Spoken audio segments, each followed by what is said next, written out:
Welcome back. Socio economic, education, employment, political and caste సర్వేను తెలంగాణ ప్రభుత్వం release చేసింది. ఈ సర్వే ప్రకారం కులాల మధ్య ఆర్థిక అసమానతలు ఉన్నాయి, అలాగే కొన్ని కులాల చేతిలోనే ఎక్కువగా భూములు ఉన్నాయి, ఇంకా చాలా అంశాలు ఉన్నాయి ఈ సర్వేలో. సార్, ఈ సర్వే శాస్త్రీయత ఏంటి అండ్ ఈ సర్వే ప్రాధాన్యత ఏంటి, ఉపయోగాలు ఏంటి అంటే ఏం చెప్తారు? శాస్త్రీయత ఏ సర్వేకైనా ఒకే శాస్త్రీయత ఉంటుంది. ఇది మీకు 97% ఆఫ్ ద హౌస్ హోల్డ్స్ ను సర్వే చేశామన్నారు. సో అందువల్ల మీకు ఇది మోర్ లెస్ సర్వే కన్నా కూడా ఇది యాక్చువల్గా ఒక రకమైన మొత్తం జనాభాను చేసినట్టే లెక్క.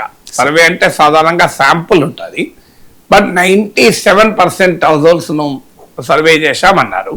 తర్వాత ఇందులో మీకు అనేక ఇండికేటర్స్ పైన, అంటే ఒక్క ఆసెట్స్ ఎంత ఉన్నాయి, ఎంప్లాయ్మెంట్ ఎలా ఉంది, ఇలా చాలా అంశాలు స్టడీ చేశారు. Very comprehensive study. Of course ఏ సర్వేలోనైనా, ముఖ్యంగా ఇంక్లూడింగ్ సెన్సెస్ జనాభా లెక్కల్లోనైనా ఒక క్వశ్చన్ ఉంటుంది, మీకు ఇది సెల్ఫ్ ఇన్ఫర్మేషన్. ఇప్పుడు జనాభా లెక్కలు కూడా అంతే కదా. ఇప్పుడు మన దగ్గరకు వస్తే మనం ఏం చెప్తే అదే తప్ప ఆయన వెరిఫై చేయ డాక్యుమెంట్ చూపెట్టమన్నాడు కదా. మీకు వాహనాలు ఉన్నాయా అంటే నాకు ఉంది, నాకు లేదు అంట. లేదు అంటే నీ పేరు వాళ్ళు రిజిస్ట్రేషన్ ఉందా లేదా వెరిఫై చేయరు. సో లేదనే రాసుకుంటారు.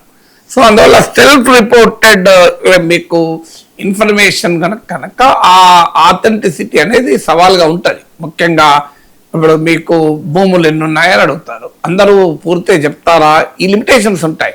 కానీ ఏమవుతుందంటే స్టాటిస్టికల్ మెథడాలజీలో అంత లార్జ్ శాంపుల్ ఉన్నప్పుడు ఏమవుతుందంటే ఇవి కాస్త అంత ప్రాధాన్యత ఉండవు, మార్జిన్ ఆఫ్ ఎర్రర్ తగ్గించేస్తాయి. సో ఎందుకంటే అందరూ ఇప్పుడు మీకు ఒక 3.5 కోట్ల మంది చెప్పారనుకోండి, అందులో 10 లక్షల మంది అబద్ధం చెప్పినా ఓవరాల్ ట్రెండ్ను అది డిస్టర్బ్ చేయదు. అందువల్ల ఈ సెన్సస్ లాంటి యాక్టివిటీ కానీ, ఇలా మీకు అత్యధిక జనాభాను సర్వే చేసినప్పుడు కానీ ఓవరాల్గా ఎగ్జాక్ట్ నెంబర్స్లో అటు ఇటు ఉన్న ఓవరాల్ ఫైండింగ్స్ కీలకం. కానీ దానికన్నా ముఖ్యంగా ప్రాధాన్యత ఏంటి అని అడిగారు, అది ముఖ్యమైన విషయం. ఏంటి ప్రాధాన్యత అంటే ఎప్పుడు కూడా governance should be based on evidence. Unfortunately మన దగ్గర ఎవిడెన్స్ బేస్డ్ గవర్నెన్స్ ఉండదు. మన దగ్గర పాలిటిక్స్ బేస్డ్ గవర్నెన్స్, మన దగ్గర పొలిటికల్ గవర్నెన్స్ ఉంటుంది. అంటే రాజకీయ అధికారం ఉన్న వాళ్లకు ఏది లాభము అది చేస్తుంటారు. కానీ governance should be defined by evidence, అంటే ఏ పని చేస్తే అది ఉపయోగపడుతుంది అని. అందుకే అభిజిత్ బెనర్జీ, ఆర్థర్ డిఫ్లర్ వాళ్ళిద్దరికి నోబెల్ ప్రైజ్ రావటానికి కారణం ఇదే.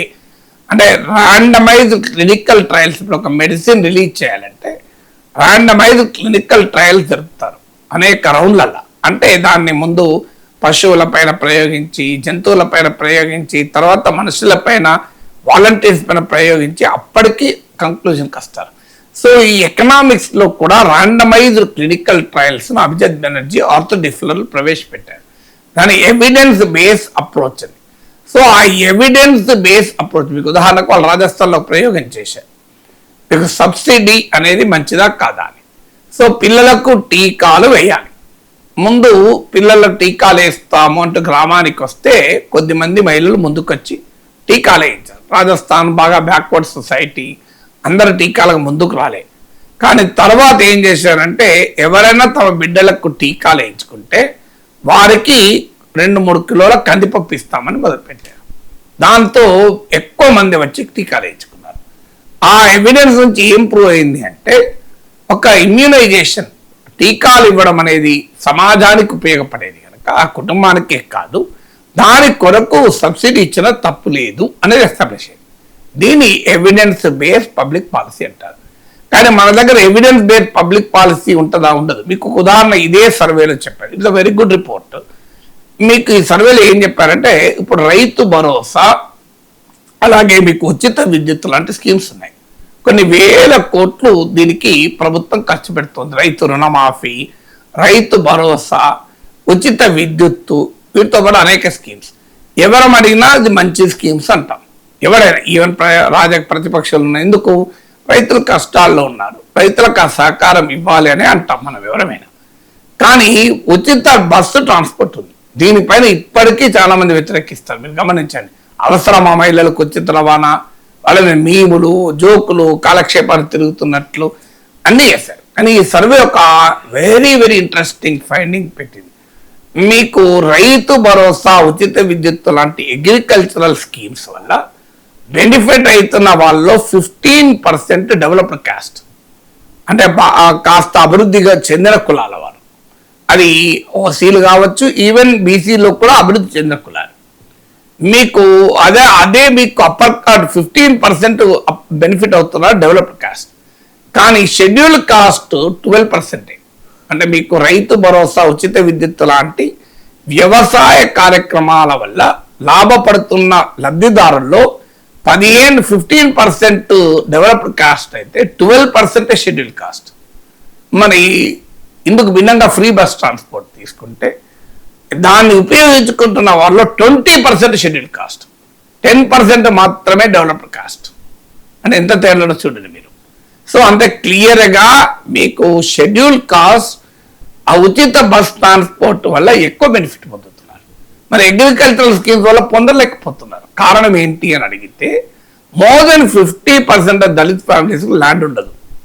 ల్యాండే లేకపోతే రైతు భరోసా ఉపయోగపడదు, రైతు రుణమాఫీ ఉపయోగపడదు, మీకు ఉచిత విద్యుత్ ఉపయోగపడదు, మీకు రైతులకు ఎరువుల సబ్సిడీ ఉపయోగపడదు.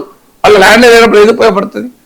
ఈవెన్ మీకు కాళేశ్వరం లాంటి ప్రాజెక్టుల పైన లక్షల కోట్లు ఖర్చు పెట్టింది కూడా వాళ్ళకి ఉపయోగపడదు. మరి వారికి ఉపయోగపడని దానికో అంత ఖర్చు పెడుతూ అలాంటి భూమి లేని పేదల కుటుంబాలకు ఉపయోగపడే ఉచిత బస్ ట్రాన్స్పోర్ట్ మీద ఏడిపెందుకు? సో ఇది పబ్లిక్ పాలసీ అంటే ఏ పాలసీ అనుసరించాలి, ఏ పాలసీ ఏ వర్గాలకు బెనిఫిట్ అవుతుంది, నిజంగా డెవలప్మెంట్ అంటే ఏంటి అంటానికి ఉదాహరణ. ఇప్పటికీ కూడా కొన్ని కులాల చేతిలోనే మీకు ల్యాండ్ కేంద్రీకృతమై ఉంది, కొన్ని కులాల చేతిలోనే. సో ఆ ల్యాండ్ కొన్ని కులాల చేతిలోనే కేంద్రీకృతమై ఉన్నప్పుడు ప్రభుత్వాలు అనుసరించేటువంటి ల్యాండ్తో లింక్ అయి ఉన్న వెల్ఫేర్ స్కీమ్స్ అన్నీ కూడా కేవలం కొన్ని కులాలకు మాత్రమే లాభం చేకూరుస్తుంది. ఇదొక ఉదాహరణ. మీకు ఇంకొక ఉదాహరణ చెప్తాను. కొన్ని వేల కోట్లు రాష్ట్ర ప్రభుత్వం వెల్ఫేర్ పైన ఖర్చు పెడుతుంది, వేల కోట్లు. ఇందులో 30% ఆల్రెడీ అన్ని రకాల అభివృద్ధి చెందిన వాళ్ళకి పోతుంది. మరి ఇది అవసరమా? ఇప్పుడు పేదలకు సంక్షేమ పథకాలంటే ఉపయోగం, అన్ని రకాలుగా అభివృద్ధి చెందిన వాళ్ళకి ఎందుకు వెళ్తోంది? దీనికి ఆన్సర్ ఉండాలి కదా.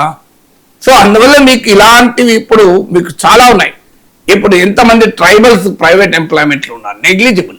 ప్రైవేట్ ఎంప్లాయ్మెంట్లో ఉన్న ట్రైబల్స్ చాలా నెగ్లిజిబుల్. అంటే ఇప్పటికీ కూడా ఇంత ఆర్గనైజ్డ్ ఎకానమీ బెనిఫిట్స్ ట్రైబల్స్కు చేరడం లేదు అని. మీకు గోండు బిడ్డలు లంబాడి బిడ్డల కన్నా కూడా 3 times ఎక్కువ స్కూల్ డ్రాప్అవుట్స్ ఉన్నాయి. దీనికి ఏమొస్తుంది? ఆదివాసీ కుటుంబాల్లో స్కూల్ ఫెసిలిటీస్ పెంచాలి అనే యొక్క పబ్లిక్ పాలసీ వస్తుంది. సో అందువల్ల పబ్లిక్ పాలసీని ఎవిడెన్స్ బేస్డ్ చేయడం అనేది చాలా కీలకం. అఫ్ కోర్స్ ఇందులో అనేక రకాల డేటా ఉంది. మీకు అవసరం అంటే ఏ కులం ఎక్కడుంది, ఏ కులంలో అర్బనైజేషన్ ఉంది, ఏ కులం లేదు, ఇలాంటివి చాలా ఉన్నాయి. ఇప్పటికీ కూడా 62% ఆఫ్ రెడ్డీస్ మీకు గ్రామాల్లోనే ఉంటున్నారనేది ఈ సర్వే ఫలితం. 62% ఆఫ్ రెడ్డీస్. సో మీకు ఇలాంటి చాలా ఫ్యాక్టర్స్ ఉన్నాయి.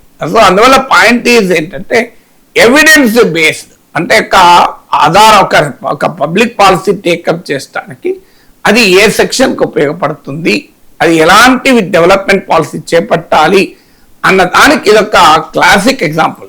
చాలామంది కులానికి పేదరికానికి సంబంధం లేదని మాట్లాడుతుంటారు.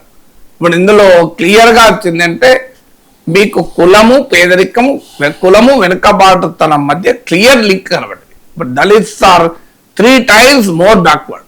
అంటే బ్యాక్వర్డ్ అంటే కాంపోజిట్ బ్యాక్వర్డ్నెస్ ఇండెక్స్ అని క్రియేట్ చేశారు అనేక ఫ్యాక్టర్స్ బట్టి. BCs 2.7% more backward than upper cost.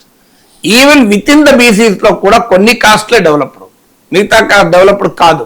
మీకు ఉదాహరణకు ముదిరాజులు, మీకు మున్నూరు కాపులతో పోలిస్తే చాలా బ్యాక్వర్డ్.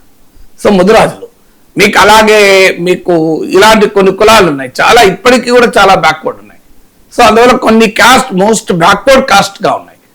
మరి ఆ కాస్ట్లను డెవలప్ చేయడానికి అవసరమైన సామాజిక ఆర్థిక విధానాలు చేపట్టడానికి ఇది ఉపయోగపడుతుంది కదా. అంటే అర్థం మున్నూరు కాపులు వెనుక డెవలప్ అయ్యారని కాదు, రిలేటివ్ బ్యాక్వర్డ్నెస్ అనేది ముదిరాజులు ఎక్కువ ఉంది. మా మున్నూరు కాపులు కూడా బ్యాక్వర్డే, కానీ వాళ్ళకైనా వీళ్ళు ఇంకెక్కువ బ్యాక్వర్డ్ ఉన్నారు.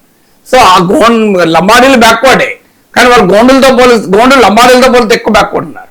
సో ఈ బ్యాక్వర్డ్నెస్ అంటే ఒక్కొక్క వెనుకబడిన కులాల్లోనే వెనుకబడతారు. అది ఏ స్థాయిలో ఉంది, ఇలాంటి ఫ్యాక్టర్స్ మనం ఐడెంటిఫై చేసి వారికి అనుకూలంగా ఉండాలి. ఇప్పుడు ఉదాహరణకు public education, public health, public transport వీటిపైన పెడితే నిజంగా ఎస్సీ ఎస్టీ కుటుంబాలకు లాభం.